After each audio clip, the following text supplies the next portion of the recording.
let's talk about talking about sex, especially with our partners. In high school, there was this guy I used to date, and he really liked French kissing, which, like, cool, fine, whatever. French kissing is fun, but the issue is that he French kissed like a bulldog on a hot summer day, just slobber everywhere. So, and me being the nice girlfriend I wasn't able to properly communicate the fact that he couldn't French kiss to save his life. Now, from this class, we know that sexual satisfaction positively correlates with relationship satisfaction. So being able to openly communicate with our partners is vital for longevity in a relationship. So if sex communication is so important, why is it that sexual self-disclosure rates tend to be lower than non-sexual? And why do couples tend to avoid communication about sexual topics versus non-sexual?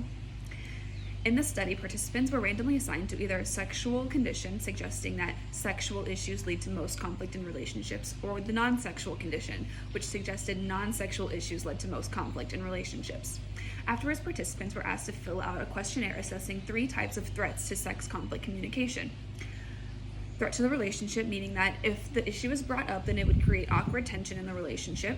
Threat to the partner, meaning if you ask your partner to change something, they might not like that. And threat to the self, meaning you might perceive as incompetent or inadequate or even lacking skills talking about sex issues. After all that, participants were asked to fill out another assessment to test their overall relationship sex satisfaction and relationship quality in their current romantic relationships.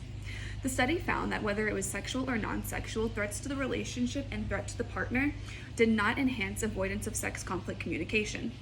However, threat to the self was perceived as the most threatening in sex conflict communication. This can explain why sexual self-disclosure rates tend to be lower than non-sexual. Also, sexual self-disclosure can be anxiety-driven by provoking a fear of being perceived as inadequate, incompetent, and overall just not knowing what you're talking about.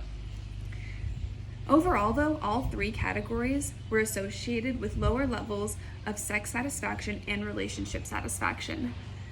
So tell your partner if they French kiss like a bulldog. They probably aren't even aware of it, and it will make your sexual experience that much better. But most importantly, don't be afraid to sexually self-disclose with your partner. If you have questions, they probably have questions too. And if those questions get answered, your relationship and sex life will most likely be more satisfying.